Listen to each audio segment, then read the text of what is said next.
So I originally made a bar rescue video on what I thought was the first ever episode of Bar Rescue. And then it turns out that Pluto TV lied to me, and it's actually the fourth episode. So today we're going to talk about the actual first ever episode of Bar Rescue. My name is Kofie Yeboah. Welcome on in and be yourself because you rock. Today we're looking at Angel Sports Bar in Corona, California, owned by someone named Renee. In 1992, Renee Vickery dropped her life savings to buy and renovate a rundown biker bar in Corona, California. Angel Sports Bar quickly became the spot to watch a game or catch a local band.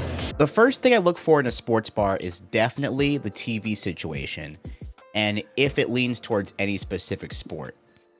I have a sports bar guide for the city of Los Angeles on my new Substack newsletter. Go subscribe to it if you want to. It's free. And those are the first things that I look for in a sports bar. The TVs, and if it leans, is it a soccer bar? Is it a basketball bar, like football? That's so important, and it's so distinct from everything. 85 to 90,000 per month. But the large interior that once was packed wall to wall is now host to the few stray customers who happen to roll in. We tried everything. We do karaoke, we do pool tournaments. I'm not sure what it is. We're just barely holding on. Now this might be editing, but I do not see a TV in this whole bar. And it's a sports bar. I can't see the TVs. That's not a good thing. I'm trying to pay the bills. Feeling defeated, Renee has taken a backseat to the business, letting general manager Wayne take control. We have stuff that's falling apart, and so we just let it go. That's not good. Well, that's not something I ever want to hear from a general manager. But again, this is a sports bar with no TVs in sight. I'm not saying that everything needs to have a Buffalo Wild Wings amount of TVs, but I would at least think that it would be a challenge to not get a TV in a shot. Wayne's apathetic attitude and ineffective leadership has led to a crumbling interior, unkept staff, and an unruly, out-of-control clientele. I love to ask, brother. If you don't get laid on Friday night, then a fight. No way! I'm not going anywhere near that guy! I really wonder what John Taffer will have to say about the customers that will potentially scare off the other customers, like this guy, Tattooed Terry, because we're only 1 minute into this episode and I'm staring at a potential problem right now. Actually, not potential problem. I'm staring at a problem right now. So in the intro of the episode, it says that Renee bought a biker bar and then turned it into a sports bar. Now, my theory is that she did buy this biker bar. She did rebrand it as a sports bar, and the bikers still made it their bar anyway. And like the passion to be a sports bar kind of just faded away with it. Because you can buy a new place and change the name of a new place, but if the community finds that place still convenient enough, they will kind of dictate what type of place it is. Like if a lot of bikers show up, it's a biker bar. That's what it is. And I need my money for the both paychecks that you owe me. I work here for free, Renee. Welcome to Angels. That's what happens daily. Okay, judging by the synopsis here, there's a lot. There's customers that scare off other customers. The staff is late on money payments. It's a sports bar with lack of TVs, as far as the eye can see it. There's a lot here, and we haven't even gotten to the food or the drinks yet. Renee Vickery opened Angels in 1992 at the height of this real estate boom and cashed in by catering to the town's blue-collar demographic. But what once served as the town's most popular place to catch a game or a drink after work is now a sad relic of the past. And if I had to guess, it probably has to do with this, honestly. If the city is changing, sometimes that in and of itself affects the business. So as John did in the other episode, he sends his wife of 15 years in, Nicole, for a recon of the place. But this time he goes with Nicole. There's Angels right there. You can't see the difference between a strip club and a bar. I mean, how would you know which side to go in? Directly connected to Angel Sports Bar is a strip club of the same name that Renee also owns. Wait, what? Why didn't you lead with that TV show? That's kind of wild. That's actually... What? No wonder Tattoo Teddy's always here, man. What did you... I understand that there can often be an overlap of people that go to both places, but naming it the same thing implies that it is all the same thing. Because I instantly be like, yeah, you mean that gentleman's club that just has an extra bar next to it? Let's read some of the Yelp reviews. Dark, dank, stank, and carpet smells. Yuck. No thanks. Oh my God. Don't waste your time unless you want to hang with a bunch of drunk biker dudes and be served by people who may or may not work at the strip club next door. Yeah, so this confirms my suspicions that this was never not a biker bar, because the bikers probably didn't care. They probably like cared more about the location than what the bar actually was. My wife wasn't happy when I told her I was at Angels. You know, that's a key point. Absolutely. I don't think we'll ever get women to line up at the front door of this place, but at least we can get them to not hate when their men come here. Yeah, babe. Oh, yeah, I'm at Angels. No, man, I'm only at the half that's not a strip club. Love you too. Bye. Like, yeah, that phone call is never going to go over smoothly. Now, this is the first episode, and I don't know if this is just like something that got changed, but John and Nicole go on recon for the first episode. And I can instantly tell you that they both stand out here. John might be the only one in the place with a button-down shirt, if we're being for real. Yeah. What makes you uncomfortable? Well, first of all, I'm really not sure what the place is. Is it going to turn into a strip club in 5 minutes? Is it going to turn into a biker bar? Am I going to be able to get out of here safely? As a matter of fact, if I had another drink, I'm not sure I'd find the exit. I don't know. Yeah, do you feel like the strip club was connected to it, or do you feel like you're in a strip club? I feel like I'm in a strip club because I'm staring at a stage with silhouettes of women all around me. And yeah, that observation checks out. I wouldn't be surprised if it looks the same in the gentleman's club as it does in the bar. I would not be shocked. It's probably cheaper that way. You don't have to hire 2 different designers. Again, just name them 2 separate things and then you could have 2 different designs, all right? John and Nicole then notice Wayne, who's drinking and shooting pool on his break. Wayne has no idea what John looks like, by the way. This is the first episode. All right, then their food comes out, but not before an interesting thing. I think our food's coming. She's got our pizza in her hand. She's wiping his face. You can't do that. Bro, I often think that I'm a chill customer. That shit would make me open up Yelp myself. Indeed. Yeah, no, I'm making an account right there on the spot. What do you mean you're gonna wipe someone's face over my pizza and still serve it to me? I can see you. I can see you do that. Oh, buddy, we're going on Yelp. Is Foursquare one of those things again? I have no idea. The food comes out, and it says fresh baked pizza, but they serve it on the cardboard disc that frozen pizza comes in. So it's going to be $26.25. Our credit card machine, but we do, however, have an ATM. Oh, okay. Yeah, I'll do that. This is a business that is totally disconnected with their customer. Pizza on the cardboard is crazy work. I understand that you're thinking that the regulars might not care about this, but you can't just assume that everyone here is a regular. I don't even serve pizza on cardboard in my own apartment. You put it on a plate, any kind of paper plate, doesn't matter. I would rather take slice by slice out of the oven and leave the pizza in the oven. Paper towel. Yeah, okay, never mind. Okay, I'm getting into the nitty gritty here. That's my fault. John and Nicole leave the bar and see 3 motorcycles parked out front.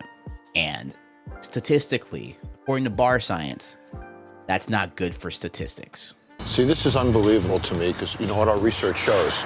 Women over 34, if there's 3 or more motorcycles in front of a bar, 65% of them will not go in. If there are 6 or more bikes parked in front, the number of women who will not walk through the front door jumps to 88%. Now, I want to remind you that this show is on Spike TV. For those of you that don't know, Spike TV was an entire channel that was geared towards like dude culture, men, bros. They had shows like Deadliest Warrior, Slam Ball, Pros vs. Joes, Mansers. Like, this show being like this right here, you're scaring the women away. Up next is Mansers. Like that's a lot. And again, all of these criticisms are fair. I do not see how this is going to get fixed in however many days, less than a week. This is a strip club, man. You share a parking lot with it. I think as long as that's together, I think the customers are going to be confused anyway. Me personally, if I see 3 motorcycles outside of any place, I assume that it's not for me. All right, anyway, fun time's over. It's time for John Taffer to lock in. He meets Renee, and it's time to get real. I understand your bar's in trouble. Yeah. I have to ask, did you give up here? No way. How do you think the word biker bar serves you?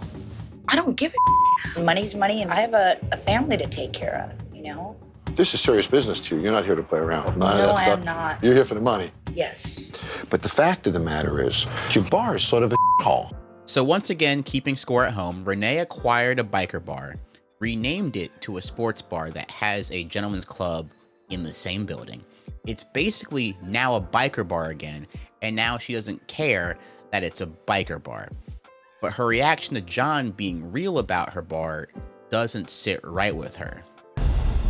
When John said, your bar is a hole, I wanted to fire him, but I couldn't.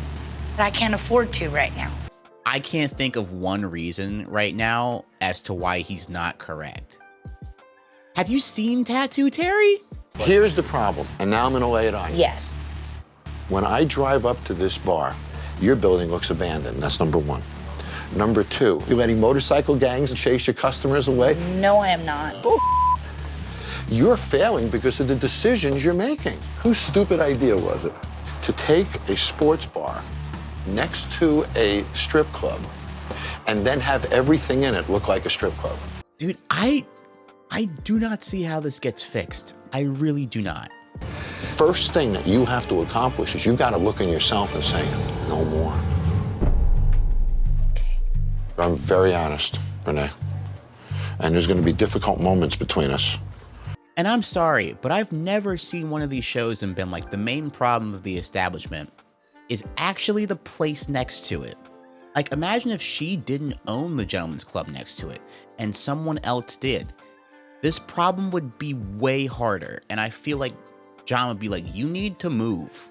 I know my place has faults, and I think I'm scared because I don't want to lose this place. I love it. She's had this place for decades too, so I think a good thing here is that she cares about the place and loves it, and she at least shows that she cares. And I feel like in any of these shows, Bar Rescue, I haven't seen Kitchen Nightmares yet, but I feel like in these shows, even having a semblance of caring probably means that like there's something potentially salvageable here.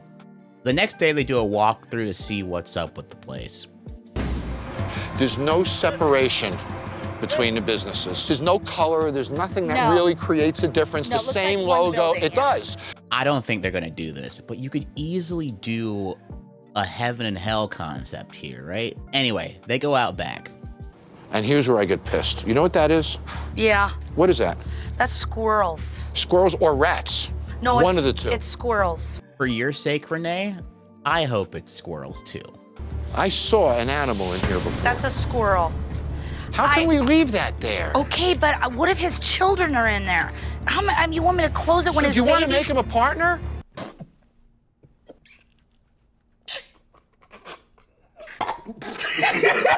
I'm sorry, but that's just a hilarious line that we have here. Why don't you make the squirrel partner? Oh.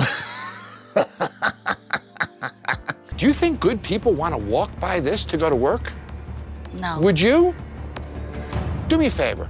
Start cleaning this place out, and I'll see you in a half hour. Clean it. We get back from commercial and find out that John only has 3 days. 3 days! To relaunch the business, which I doubt will go well at this point. I have no time for BS. So either you guys are going to get on my bus, or I'm going to run you over. How many managers are in this place? Probably 4 or 5. So there's more managers on the floor than there are customers sometimes? They all answer to Wayne. So you're the one where the ultimate accountability lies? Yes. Yes. Congratulations. It's one of the worst operations I've ever seen. Now, Wayne, I can tell that you're a chill guy. You're about to have a rough 72 hours, buddy. I'm just flat out. I'm starting to get to the point like Renee. She doesn't care about it. Why should I care about it? She owns the place and I just work for her. And you know what, Wayne? It's not going to show on this show, but I can totally understand the mentality. If the owner of the place takes a backseat and doesn't really give you instruction on how they want the place to look and whatnot, then who are you as an employee still to try to guess that? Next up, John opens up the floor for a survey. And Tell me what's wrong with this place. Renee, you want to hear it, don't you? I want to hear it, yeah. Yes. The decor. It's old. It's outdated. Is it just decor or is it the way we operate? It's both. So you're telling me the place is uncool? Very uncool. Yep, felt that way to me. brother, I know that it was 2011, but if the guy in the Jason Mraz hat is saying that your bar is uncool, it's uncool. Not a dig at the Jason Mraz hat, but that hat being in this establishment is funny. No way around that. That's funny. It's time to get to business now. The first order is about cleaning the place up, not because they need it clean. They're gonna tear away the inside anyway. It's more of a team building exercise. This is gnarly. But not everyone shares the same enthusiasm. When we set off to clean, Wayne was slacking off. I don't know if he feels it's a joke with what's going on, but I take it serious. You gonna just walk away now? Okay. And maybe we'll find this out later, but why isn't Brad in charge?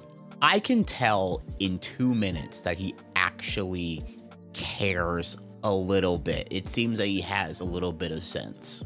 What? Are you gonna talk to me about this or no? Brad discovers that Wayne has put advertisements for the strip club inside the sports bar's napkin dispensers, further complicating the difference between the two businesses. It's all about the VIPs, dances. Well, why we don't have girls on this side dancing. But the guys that come here, they went next door. They go next door and get dances. And see, this is why, like, what Wayne is doing makes sense, given the instruction that he's been given. A lot of people that go into this bar can walk in next door. And that to Wayne might seem like brand synergy because it's the same name, it's the same font. You could put both on the same business card and it would make sense. But however, that actively hurts the clientele that just want to go to a functional bar. I don't want to go to a bar and be around people that are going to a strip club or have plans to go to, like, spontaneous or not. I just want to be at the bar. And it's hard to explain, but when a vibe that's not yours gets overpowered, it can kill your vibe. And Brad is trying to combat the Tattoo Terrys of the world here and run a regular bar. It's time for the experts in, and John has brought in world-class mixologist Michael Tips, and he gets them to learn how to make drinks. Or he'll try to. Can I have a rum and Coke? Sure. Nice work, doctor. Rum and Coke. You should always have a lime. Your porno was way too short. Probably barely an ounce. Michael, buddy, you haven't seen anything yet. What kind of gin do you carry? Thank you. You don't know what kind of gin you have. We need a martini glass. This is a martini glass? What's a cocktail? Oh, boy. What's a cocktail? You're a cocktail server? You have to know what cocktails are. Okay, so this is a biker bar, and I don't think that a cocktail has ever been ordered here, but I understand that. But saying what's a cocktail, that's just gold TV right there. I gotta be, oh. And the thing is, the cool thing here with the experts is that they are not too hard on the actual staff. Like, this show is fair to the people that are, like, staff usually, where it's like, dude, a lot of these problems are not yours. Like, they're not your fault. You had nothing to do with this. But Jesus, what's a cocktail? That's a rough one. It's hard to get around that one. John also brings in another expert, Deborah McGuire, to help with the customer service part, because apparently they were kind of lacking in that. Maybe it was the wiping the face over the food thing. That probably is what did them in. Hi, this is what you all come to work in? Seriously? The importance of a consistent wardrobe is that you could at least locate your waitress. I personally don't really have a problem. My management actually said that they want to gear it more towards bikini. Wait a second. Whose words did that come from? Wayne or Renee? I think that matters here. Maybe. I don't know. Anyway, again, it seems like they want the strip club synergy here, and John is definitely not going to do that. Not at all. No. He's literally on multiple occasions been like, this bar is actively scaring the women away. Spike TV, remember?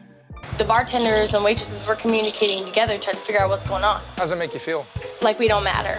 It's nice because they're actually asking us what we think. And for once, I think myself and other bartenders are actually feeling like they're being heard. I've only seen 2 episodes of Bar Rescue so far, but it feels like a lot of the staff care more than the actual management, which is already an actual problem. Also, another thing here that we apparently won't get to on this episode is what about the food? What about the food? They were served pizza, frozen pizza on cardboard. There's no way that that doesn't get addressed, right? Like, what do they do? I know that you can't have so many experts all the time, but is the kitchen just unscathed for this episode? In episode 4, there was like a executive chef that went to the kitchen, was like, lock in. I feel like the food is important here. It's time for the experts to sit down and discuss the place and the neighborhood around it. This is a blue-collar bar. Yeah. We're not going to do anything high-end. What if I said to you, this is a whiskey kind of bar? I think that makes sense. Is what a blue-collar, boilermaker type of whiskey Well, even when bar. I saw the bikes, that was the first thing I thought. I think whiskey typically goes along with pool halls and biker bars, but to maybe kind of do a nicer whiskey bar. Them realizing that it's a blue-collar area is good. I was going to guess that it was going to be a cowboy-themed bar. We'll see. So then they start the training on both sides, all right? Michael starts teaching about the long pour illusion and whatnot, how if you pour a drink from a longer distance, it makes it look like you're getting more drink. And I wish I did not know that now. Don't tell me that. I didn't want to know that. Darn. A lot of stuff at this bar right now is not fair to you guys. Because I wouldn't learn half of what I know if I was in this environment. And I'm glad he said something like that. I like when the experts get on this show and the staff is just like, thank you, man. We're actually learning stuff. And the experts are like, yeah, man, this is not your fault. You guys have been failed on every level here that's above you. All right, let's vibe. Let's get better at this. Ready, break, you know? It's time to actually learn about service. What can I get you guys? Maybe before you ask them that, you might ask, how are you? Something simple. For appetizers, I like the veggie platter or... Let me interrupt you for a second. Do you know what's on the menu? Yeah, because she's reading it. Okay, because you shouldn't have to look onto the menu. You should be looking the customer right in the eye. These are some good, helpful nuggets of information, honestly. And I guess that the food isn't going to get fixed. The fact that the server had to look at the menu. If I had to guess and imply, I think that usually when a server looks at the menu, it doesn't imply that they don't eat there. I think it often implies just like, hey, I don't know where it is on the menu. Maybe they're pointing just to see like all the ingredients that are actually there because they don't want to explain the actual dish. But I do understand why people are like, oh yeah, if your server is looking at the menu too, then they might not eat here. I totally get that. Anyway, it's time for John to give the managers a little bit of a talking to. Now, you guys might stand there and say that I have not sat and spoken with you guys yet. But the fact of the matter is, there is no excuse, none, for Christmas decorations on the wall. There is no excuse for 1,000 staples on the outside wall of this place that you guys walk by every fricking day. I don't know what time of year it is because it's California, but being mad at Christmas decorations is... We're never gonna know actually when this happens. So he could be mad about it in December, which, yeah, I don't put it past him, but I do doubt it. I gotta understand this, because in 35 years I've never seen it before. Do you know that this should be fixed? Yes. Do you know that a server should be trained to make a margarita? Yes. Yes. Do you know that there should be some accounting controls when a server makes a sale? Yes. So then you're not ignorant. You're lazy. Maybe someone else will know this, but I do not know what the thing he pointed to in the corner was supposed to be. Was it supposed to be like a security camera or a TV? I have no idea. But yeah, again, Wayne is going to catch the heat here, as he should. However, how do you feel about that, Renee? Is he delivering for you? No. Is he delivering for your customers? No. Is he delivering for your employees? No. Why the hell is he here? He's been with me so long and I trust him. Trust him for what? I don't know. Well, we need to think about that, don't we? And you either need to justify your existence or you need to get the hell out of here, one of the two. Wayne has already said in this video that his boss has given up on this too. So a bit of this doesn't feel fair to him at all. I've had passive managers before in my life, but at least in those cases, direction was still given. I feel like he's been given no direction here at all. What else do you do? I don't know, miscellaneous maintenance? Fix like a broken outlet or something like that. I mean, You fix a broken outlet? like here and there and stuff. I mean, better than somebody getting electrocuted. That's kind of you. Renee, what are your thoughts here? I could like feel the vibration. John started screaming, basically telling Wayne he's full of There was no real answers. I'm doing this, I'm changing a light switch, just bull. Well, damn, okay. This can't get worse for Wayne right now, right? Can you do better than him? Yes. Okay, Definitely. you're our new general manager. You're our new assistant manager, and your days are numbered. Oof. Well, shit. So John puts Wayne and Brad on staple duty for the whole bar. Oh, I forgot to mention. I don't think I've talked about this yet. So all across the bar, inside and out, there are staples from like past stapled flyers that never got taken down, and it drives John absolutely mad on multiple occasions. I get that it doesn't make the outside of the bar look good, but that would not be something that I would think to be on the priority list, if I'm being honest. I'll take some blame, but both I got to take all the blame. Like, what about everybody else? They didn't do their job either. And if Renee didn't give him any direction, then he's correct. And good on him for at least taking some blame, I guess. I mean, he's taking it better than some people on the show that have been in the past. So John goes by on the bar science of Renee's place and tells her that 17,000 people drive by the place every day and they don't stop for a drink. And I'm like, yeah, dude. Because they're driving? Am I missing something here? I don't know. So one of John's biggest gripes about the bar Angels is that there's a stage in the middle and it prevents bar interaction, and they're gonna rechange the entire layout. Now, I get the science of this, but I just do not buy the whole bar flow thing. Again, 2011, we're in a different time. I just don't get that part. So they're going to rechange the layout anyway in 2 days. And with 2 days left, the staff comes back to learn about John's hatred for neon lights. Let me talk about neon signs for a minute. First of all, they indicate a dive bar. Wow. Secondly, neon light makes women's skin look terrible, and it affects length of stay. We weren't supposed to start tearing this place apart till tonight. I couldn't wait. Oh, he's mean. He's just mean-spirited. And I think the main thing about Bar Rescue that's kind of funny is that, John, just say you hate dive bars, bro. John just hates dive bars, but this one, I'm like, this probably should be a dive bar, bro. I think you can make good dive bars, man. I just don't. He's so attached to the bar science of it all. You could probably get by here by just cleaning the place up a little bit. If I'm being for real. Upgrade the stage, right? Since the expert crew is not going for high-end stuff here, Michael starts teaching them the basics of like whiskey drinks. medium amber bourbon. We're gonna do a drink called a Gold Rush. We're gonna go with 2 ounces of bourbon. We're gonna do equal parts of lemon juice and honey. Damn, that sounds delicious, high key. They all taste it and go like, oh, I can't believe we served the other stuff here. And this leads up into the soft launch of the bar, where he tells Wayne to lock in. This is critical to this process. It's an opportunity to let the crew rehearse.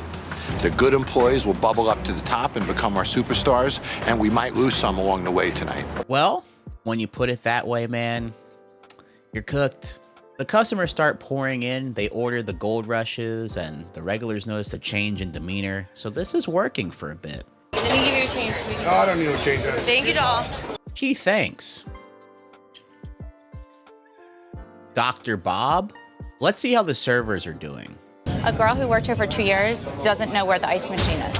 Because the manager or the security always get the ice from here, that's why. But they should know where it is. Yes. This is not a procedural issue as much as this speaks to a whole larger issue that you don't control your business at all. All right, so my thing is just like, how do they not know this? As we've noted, Wayne is taking this so well. Hey, Jimmy, what's happening? Still hanging in there, huh? Yeah, I'm gonna kill somebody in a minute here. By the way, again, we're 26 minutes into the sports bar, and I still haven't seen a TV yet, by the way. Still haven't seen one. Not even a glimpse of a TV.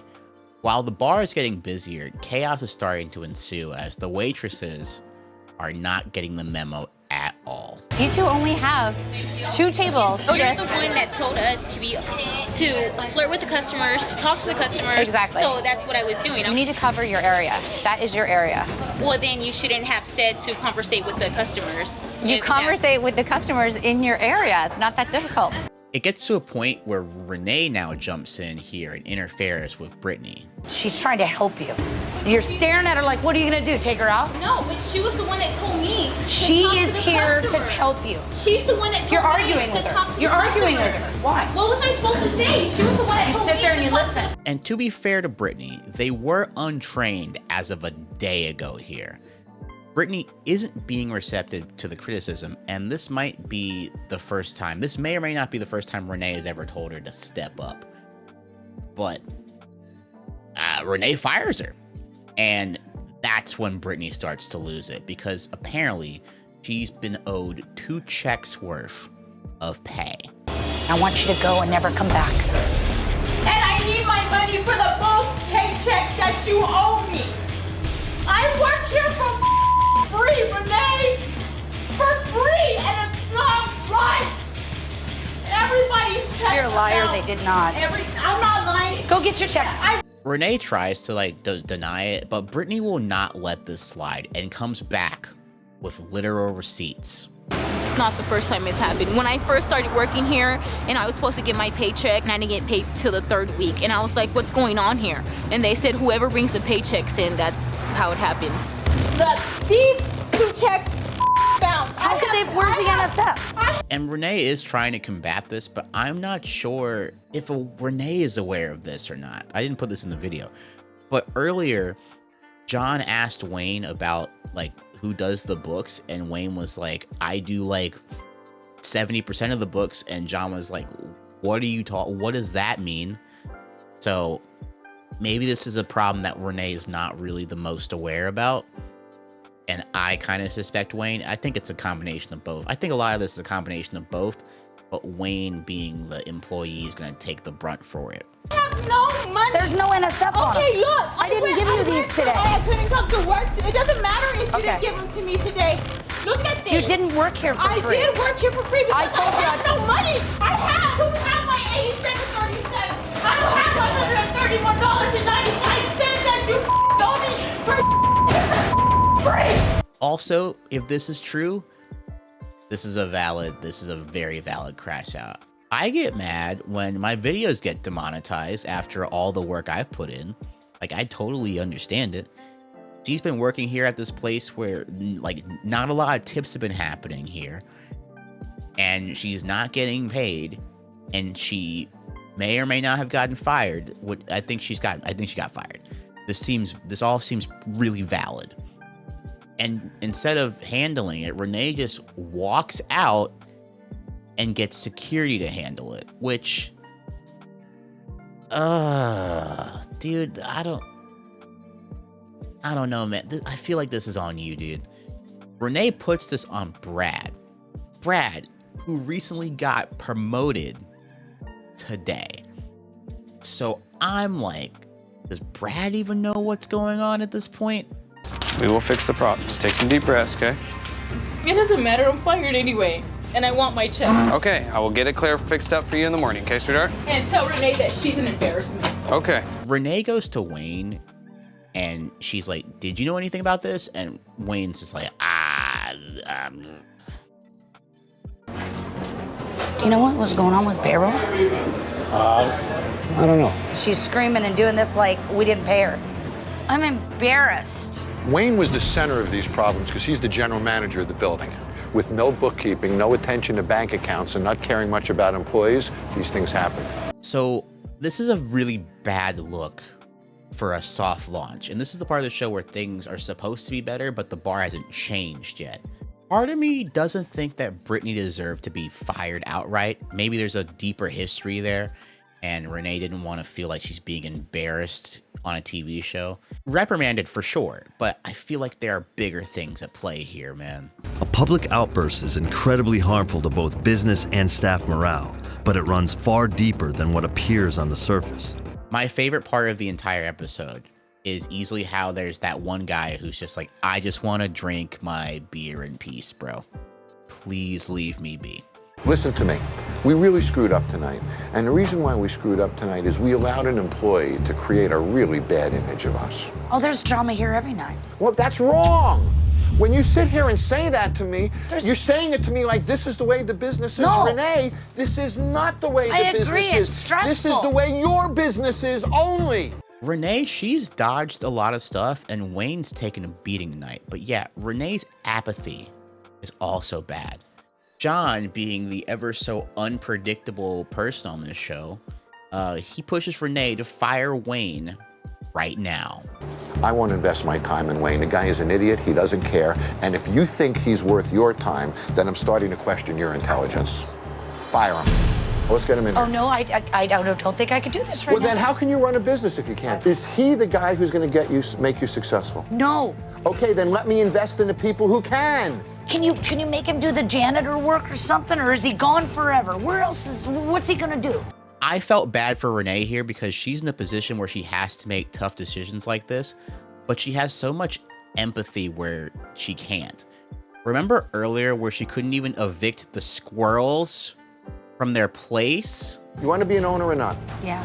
Then get him the hell out of here. I don't care how you do it. Okay, boss, you want to sit here? I'll be happy to do it if you'd like me to. I'll show you how it's done. Unfortunately, I have to fire Wayne tonight. I have no choice. Even he himself told me he can't run this bar. I don't know if that was sarcasm from Renee, but I guess that she hasn't fired someone of importance before, so John does it. You know what my expectations are a little bit from the past day, and you know that you don't have the ability to deliver that. So let's just make this simple. No more discussion, non-negotiable. I'm going to fire you now. Pack up your stuff, and good luck with your next opportunity. It really didn't surprise him at all. He got up and left. He didn't even try to defend it, suggest that I was wrong, tell me that he can run the place, ask for a second chance, none of those things. That, to me, is evidence that I made the right step. This one's interesting. I feel like Wayne was never given a direction from Renee for a long time and just following her lead. And she still cares about him too, because she asked John if Wayne could still be on the team, like even in a janitor aspect, because I think that she actually cares about him because she's known him for a long time. They have an exit interview of Wayne, and Wayne... I'm getting tired of the bar business, and maybe try something else different. Sounds like starting a new chapter in my life. Wayne took that a lot better than I thought, and honestly, good for him. I'm sure that he could do something else better than this.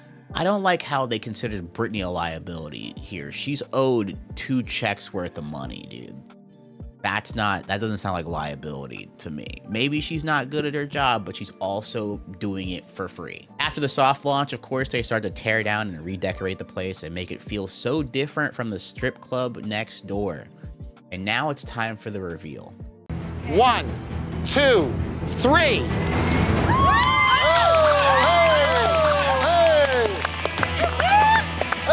Welcome to Racks, Billiards and Bourbon. Rats, not racks. I think it's a great name.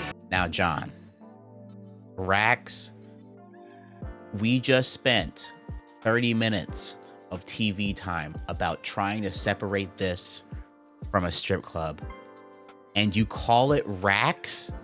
You could have called it what? Like pockets, bumpers, cues. Rack them up. We also know that a line of motorcycles chases away females and other customers. So we placed the no parking area here and increase our appeal to women and other customers as well. Oh yeah, a no parking sign, because we all know that bikers follow the rules. Anyway, let's see the inside. Inside. Oh my God! Oh my God! Oh my God! Look at this! After a long, hard wait, we finally see some TVs in a sports bar. Oh no, dude, it's not a sports bar anymore. It's not a sports bar anymore. Ah! Oh no. Now we have our whole new lounge area and turn it into a revenue center. It looks so classy. This is definitely what we needed. It's like we want to work right now. And the interior really looks good, honestly. It's a great tactical move. They also split the pool room from the dart room, and he also fixed the credit card machine here. Oh, yeah, sorry, I forgot, by the way. The credit card machine's been broken for the entire time. So he fixed that.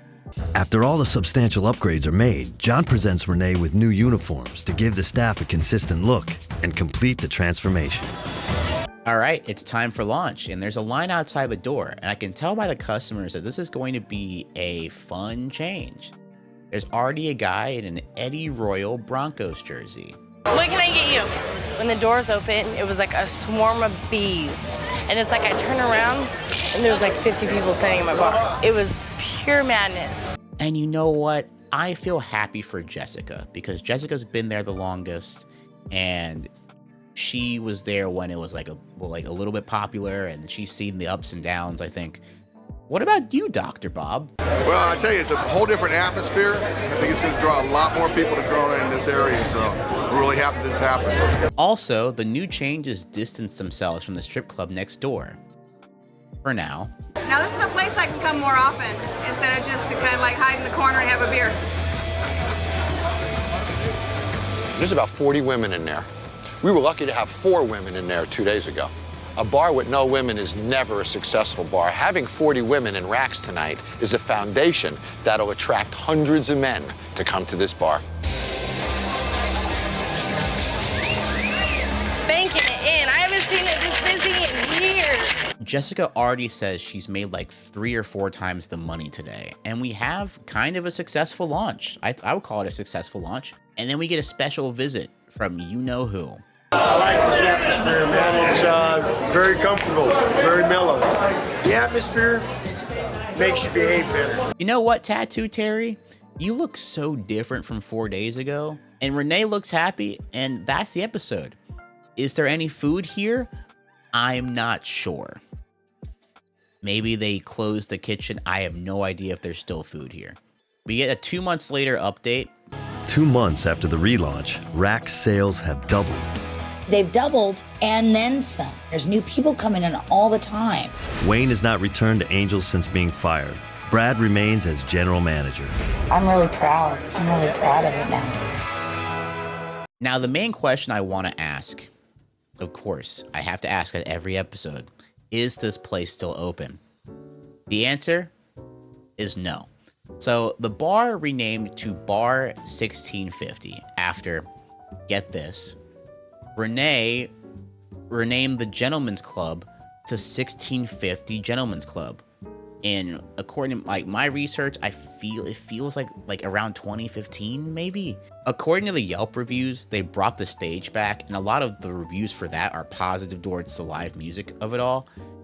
And the bar closed down in 2018, which is around 7 years after Bar Rescue, which I think is a pretty good run. I haven't seen the rest of the show's episodes, but we had one that closed down really quickly.